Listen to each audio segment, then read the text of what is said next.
دین دین اسلام مذہب اسلام، سبحان اللہ کیسا پیارا دین ہے۔ وہ لوگ جو گناہوں کی دلدل میں پھنسے ہوئے ہیں، اگر وہ توبہ کا باب پڑھ لیں اور توبہ کی حدیثیں اور آیات سن لیں، پڑھ لیں، حضرت حبشی رضی اللہ عنہ کا واقعہ پڑھ لیں، دیکھ لیں اللہ تعالیٰ اپنے بندے پر کیسے رحیم ہے۔ یعنی اے وہ مرد مومن جو بے انتہا گناہ کر چکا ہے، کرتے کرتے یہاں تک حدیث پاک میں آیا کہ زمین آسمان کی فضا کو تم نے بھر دیا ہو، اور میرے ہی طرف آ کر لو لگا کر دل کی گہرائیوں سے واقعی معنی میں سچی توبہ، یہ الفاظ سوچ کے بول رہا ہوں، واقعی معنی میں سچی توبہ دل کی گہرائیوں سے کر لو، میں بخش دوں گا ولا ابالی، اور میں کسی کی پرواہ نہیں کروں گا۔ اللہ اکبر۔ تو ہے وہ انسان جس کی زندگی گندگیوں میں گزری، گناہوں میں گزری، غلاظتوں میں گزری، زناکاریوں میں گزری، شراب و کباب میں گزری، مایوسی کس چیز کی ہے؟ 10 بار گناہ ہوا کہ 100 بار ہوا کہ 1000 بار ہوا، اتنے تو نہیں ہوئے کہ زمین آسمان کی فضا کو تم نے بھر دیا ہو۔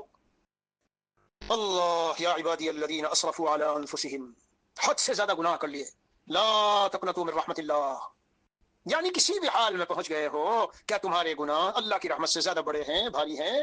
زیادہ ہیں؟ ہمارے حضرت والا رحمت اللہ علیہ فرمایا کرتے تھے، کراچی کے سمندر پر ایک موج سمندر کے آ کے جو سارا وہاں کوڑا کرکٹ ڈالا ہوتا ہے لوگوں نے، اسے ایسے بہا کے لے جاتی ہے کہ نام نشان نہیں رہتا۔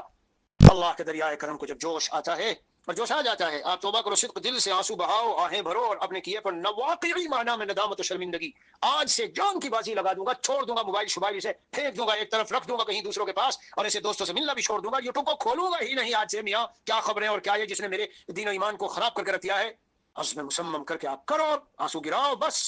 اگر اس لمحے کے بعد رات کو ایسا ہوا صبح میں موت آ گئی تو آپ بخشے بخشائے ہیں۔ لیکن اے میرے وہ دوست جو گناہوں کی طرف چل رہا ہے، توبہ کی امید پر تیری مثال ایسی ہے کسی کے ہاں مرہم رکھا ہو، اور شاندار مرہم ہے، جلے ہوئے پہ لگاؤ تو بالکل ٹھیک ہو جاتا ہے، تو اس امید پر کہ جب مرہم بہت شاندار ہے، کوئی اپنا ہاتھ نہیں جلائے گا، کوئی تنور میں نہیں کودے گا، تو جب نفس و شیطان گناہ کی طرف چلائے تو پہلے تو سوچ لو، میں اس گندگی اور گناہ و غلاظت میں لگا اور اللہ کی لعنت کا اور عذاب کا اور اللہ کی ناراضگی اور پکڑ کا میں مستحق بنا، تو کہیں ایسا نہ ہو کہ اللہ تعالیٰ ایمان چھین لے، کہیں ایسا نہ ہو اسی گناہ کی حالت میں موت آ جائے، اور کہیں ایسا نہ ہو کہ توبہ کی توفیق نہ ملے۔ میرے عزیز، یہ توبہ ہمارا کوئی خریدا ہوا آئٹم نہیں ہے کہ پیسے دے کے خرید رکھا ہے، دکان پہ سے جا کے جب چاہو اٹھا لو۔ اللہ تعالیٰ کی توفیق شامل حال ہوتی ہے تو ہم توبہ کرتے ہیں، ورنہ نہیں کر سکتے۔ تو گناہ کرتے وقت میں ڈرنا چاہیے کہ اللہ بڑے سخت عذاب والے ہیں، اللہ کی پکڑ بہت سخت ہے، اور اللہ کی اگر اللہ کی ناراضگی اور اللہ کا عذاب متوجہ ہو گیا تو کھوپڑی گرم ہو کر دنیا میں بھی تڑپو گے، تڑپ رہے ہیں کتنے، جا کے دیکھ لو۔ اسی امید توبہ پر گناہ کرتے کرتے قبروں میں چلے گئے۔ ہاں، اس لیے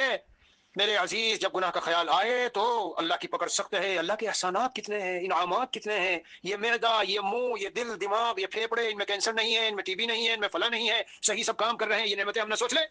قبر کی تنگ گیا ایمان اگر چھن گیا، یہ زہریلا تیر ہوتا ہے، نظر جو جا کے دل میں لگتی ہے، ہاں بڑا سخت معاملہ ہے اس کا، اگر چھن گیا ایمان کیا ہوگا قبر میں میرا؟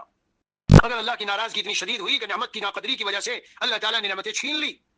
تو ایک احساس گناہ کرنے والے کے لیے جب وہ گناہ کرنے کی طرف چل رہا ہے، ایک احساس یہ ہے اور ایک استحضار اس بات کا ہے کہ اللہ تعالیٰ کی پکڑ بہت سخت ہے اور اللہ کا عذاب شدید ہے، اور اگر میں اللہ کی ناراضگی اور عذابوں میں آ گیا تو دنیا میں بھی ہر طرف مصیبت و پریشانی میں جھلس جاؤں گا، اور آخرت کی تو الامان الحفیظ۔ تو وہ شخص جو گناہ کی طرف چل رہا ہے اور یہ بھی سوچ لے کہ میرا اللہ مجھے دیکھ رہا ہے، اور یہ بھی سوچ لے کہ گناہ سے فارغ ہونے کے بعد جن کاموں کو میں کرنے چل رہا ہوں وہ سارے کام اللہ کے قبضے قدرت میں ہیں، تو جس مولا کو میں نے رات بھر ناراض کیا ہے، صبح ہی اٹھ کر اس کے در پہ جا کے کیسے میں امید رکھوں کامیابی کی؟ اور جو میرا بھائی گناہوں کی دلدل میں پھنسا ہے اور غرق ہے، اور چاہے 1000 مرتبہ ہو چکے ہوں، نا امیدی میں آ کر اور توبہ کو چھوڑنا حماقت ہے۔